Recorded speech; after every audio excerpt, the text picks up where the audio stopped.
Welcome back, everyone, to the deep dive. We're continuing our journey, sort of pulling back the layers on that recent book series, Mythological Tales, The Universe, Part 1. What we're doing here really is digging into the real-world myths, the spiritual ideas, characters, symbols, all the stuff that inspired its world. Last time, if you were with us, we got into the fascinating origins of yin and yang. But today we're biting into something else, something equally compelling, maybe even, tastier, the theme of divine fruit that just keeps showing up across history. And it's not just about like magical snacks. It's this deep concept crossing cultures, time, holding incredible power, sometimes knowledge, and sometimes some pretty unexpected problems. Right, and for this, we're drawing mainly from various Wikipedia articles looking at the broad history, but also checking back with key bits from Mythological Tales, The Universe, Part 1, which is kind of our anchor for this whole series. So the big question we're asking today is, what is it about these mystical fruits? Why do they keep appearing in our stories century after century? What do they tell us? Okay, let's unpack this. Maybe start right where Mythological Tales kicks off. The Abraxas tree sounds like a pretty potent place to begin. Yeah, definitely. So in the book, Mythological Tales, Yin and Yang create this garden, right? A paradise. And smack in the middle is the Abraxas tree. And it's not just a tree. The description is, it says it contains an entire universe within it. An entire universe. Yeah. And the fruit has this incredibly powerful, almost overwhelming effect. When Yin takes a bite, the book says she suddenly felt what it was like to live as all sorts of different people all across a vast universe all at once. Whoa! That's a lot. Exactly. Imagine that flood of experience, like cosmic empathy cranked up to 11. Then Yang tries it and he feels intensely what it was like to be human. But here's the twist. The book mentions that as they experienced these human lives, some of their superintelligence kind of rubbed off on the humans. Uh-oh. I sense a problem. You guessed it. The sudden influx of, maybe too much knowledge led to chaos among humans. And Yin, seeing all this sadness and confusion, she just couldn't handle it.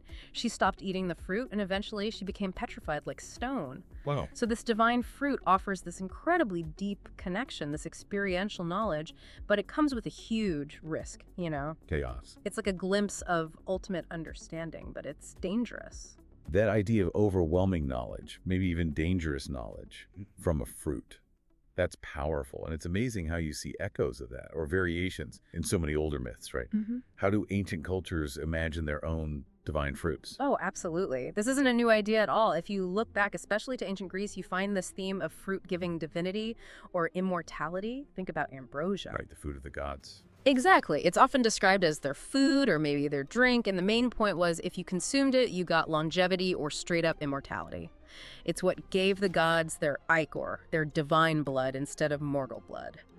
There are stories about doves bringing it to Olympus, or Hebe serving it. And it's linked with nectar, isn't it? Very closely linked. Sometimes they're distinct food versus drink, sometimes they seem interchangeable. Both were meant to be incredibly fragrant, almost like a perfume. Yeah. We see it used in myths like Hera used it to cleanse herself, Athena used it on Penelope, Heracles even got some to become immortal. But not everyone could have it. Definitely not. Tydeus, a hero, was denied it because he did something impious. And then there's Tantalus, who famously tried to steal it to give to humans. Big mistake. Yeah, I remember that story. Bad ending for him. Very bad. And what's really interesting are these theories connecting ambrosia to maybe like hallucinogenic mushrooms or even mead, fermented honey, suggesting it was an entheogen, something that alters consciousness. Mind-altering fruit or drink. And the word itself, ambrosia, shares roots with the Sanskrit amata. Both basically mean undying, so this idea is ancient. Okay, and sticking with Greece, what about those golden apples? The apples of the Hesperides. Ah, yes, another classic. These golden apples, they were originally a wedding present from Gaia, that's Earth herself, to Hera when she married Zeus. A wedding gift from the earth. Nice. Right, and they were kept in this special garden way out west, guarded by nymphs, the Hesperides, and this big serpent dragon named Ledon. Always a dragon. Seems like it. And their main power, immortality. Just like ambrosia, really. The most famous story is Heracles' 11th labor. He had to go get them. How he did it varies. Sometimes he gets Alice to help. Sometimes he fights Ledon directly. But he got them. He did. But they were ultimately returned to Hera, back to the gods. They weren't meant for mortals, So a clear pattern there in Greece. Fruit linked directly to immortality, to the divine. It really speaks to that human desire to overcome death, doesn't it? Absolutely, but it's not always just about living forever. Sometimes these fruits offer something different. Wisdom, maybe, or temptation, transformation. Let's shift focus a bit. Yeah, let's look at some other meanings. Where else do we see these powerful fruits? Well, if we head over to Hindu mythology, there's the Jnana Palam. It literally means fruit of wisdom, often shown as a golden mango. Fruit of wisdom. Okay, I like the sound of that. The story goes that the sage Narada gave this fruit to Shiva. Shiva then set up a contest for his sons, Murugan and Ganesha. Whoever circled the world 3 times first would get the fruit. Okay, a race. Yep. Murugan jumps on his peacock, ready for a literal trip around the globe. Ganesha, though, his ride's a mouse, and not quite as fast. Yeah, probably not. So Ganesha gets clever. He says, my parents, Shiva and Parvati, they are the world. And he just walks around them 3 times. Brilliant. Did it work? It did. Shiva was impressed by his wisdom, his insight, and gave him the fruit. Murugan, when he finally gets back, is, not happy. He storms off to Poloni. So wisdom wins over literal speed. That's a great story. It really is. And then in Chinese mythology, you have the peaches of immortality. These are all about longevity. Peaches this time. Okay. They're famous from the Feast of Peaches, this huge banquet held by the Jade Emperor and Shi Huangmu, the Queen Mother of the West, for all the immortals. And these peaches, they take forever to ripen. We're talking thousands of years for some varieties. It was thousands. Seriously. I thought waiting for avocados was bad enough. Huh. Yeah, puts it in perspective, right? The most famous story involves Sun Wukong, the Monkey King from Journey to the West. Oh yeah, I know him. Right. He gets put in charge of guarding the peach garden, protector of the peaches. Bad idea. Terrible idea. He eats a bunch of them, gains all sorts of immortality, powers, eternal youth, becomes eternal as heaven and earth. The same novel also mentions something called the man fruit. They look like little babies, apparently, and just smelling them gives you long life, eating them even longer. Wow. Creepy, but powerful. Definitely. And these peaches are still a big symbol in China, you know. You see them on birthday cakes, representing wishes for a long life. So, okay, you've got immortality, wisdom, longevity. But it's not always positive, right?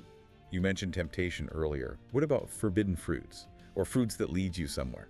Maybe somewhere you shouldn't go. Exactly. It's not always a straightforward gift. Let's look at the Celtic otherworld. The land of eternal youth and all that. Yeah, this sort of supernatural realm, always beautiful, healthy, joyful. Sometimes it's across the sea, sometimes underground in mounds.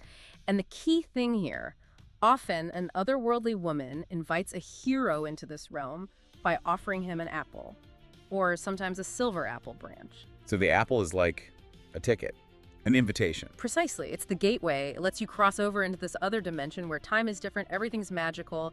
There's even a place in Irish myth called Emain a Black, which might mean Isle of Apples. The connection is really strong. An invitation to paradise. Right. Now that sounds pretty good, but where's the catch? Well, sometimes staying too long or eating the food there means you can't go back. But the most famous example of a fruit with a definite catch is probably the forbidden fruit from Abrahamic traditions. Right, Garden of Eden, Adam and Eve. Exactly. Yeah. The tree of the knowledge of good and evil. God explicitly says, don't eat from this one. But the serpent. The serpent tempts Eve, says eating it will open their eyes, make them like gods, knowing good and evil. They eat it, and boom, immediate awareness of being naked, shame, and getting kicked out of Eden. And that phrase, forbidden fruit, we still use it all the time for anything tempting but wrong. Are totally ingrained in the language. And it's funny, we usually picture an apple, right? Yeah, always an apple. But the Bible never actually says it's an apple. That idea likely came much later, maybe partly from a Latin pun. Malum can mean evil, and malum means apple. No way. A pun created that image. Possibly helped solidify it, yeah. People have suggested grapes, figs, pomegranates, even wheat or mushrooms over the centuries. So unlike the Greek fruits giving immortality, this one gives knowledge. But the price is innocence. Paradise lost. A tough trade-off. A huge trade-off. It's about transformation through awareness, but a difficult, costly one. It definitely makes you think about whether some knowledge is worth having. It really does. And it's just amazing how these ancient ideas, these symbolic fruits, they don't just stay in old books. They keep popping up, right? Even today. Oh, absolutely. They keep ripening in modern stories, in art, in unexpected ways. Take the Narathon from Thai and Buddhist mythology. This is a really unique one. Narathon. What's that? It's a tree said to grow in the mythical Himaphan forest. And its fruit, well, they're shaped like young women, attached by their heads to the branches. Wait, what? Fruit shaped like people? Yeah. The story is that the god Indra created them to distract hermits and yogis who might get inappropriate ideas about his wife when she was out gathering food. Okay, that's specific. Yeah. And kind of weirdly practical in a mythological way. Right. The folklore says the fruits only last 7 days. They have organs but no bones, and they can sing and dance. And they say the trees will vanish when Buddha's teachings fade. That's fascinating. Is that just an old tale, or does it still appear? Oh, it appears. You can see depictions in temples in Thailand. It's inspired movies there, like Narafon. So it's still very much alive in the culture. And if you think bigger picture, look at modern fantasy. Those Celtic, otherworld ideas, the apples as gateways. You can totally see their influence on writers like Tolkien with Mirkwood. Or C.S. Lewis and Narnia. Exactly. Or even more recently, Jim Butcher's Dresden Files with the Never Never and the Sidehay.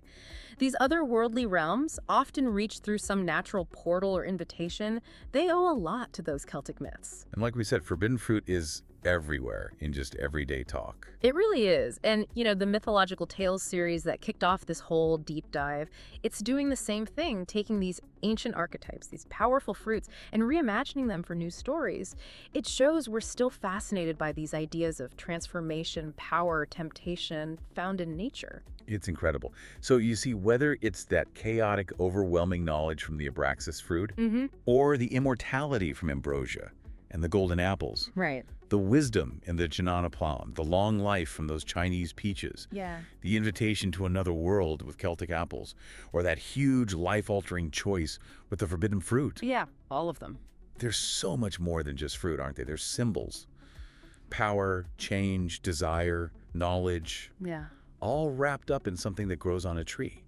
It's about being human and maybe touching the divine. It really makes you wonder what this recurring theme says about us, doesn't it? About human nature, this constant reaching for something more eternal life, forbidden knowledge, some kind of deeper understanding. It seems like we're always looking for that transformative bite. That's a perfect way to put it. Yeah. Well, before we wrap up, we definitely want to hear from you listening. These themes are ancient, but they feel universal. So if you enjoyed this deep dive, please give it a like, share it around, and drop a comment below. Tell us, have this idea of divine fruit in any form ever popped up or influenced your life, your thoughts, anything? We're really curious to know. Until next time, keep exploring.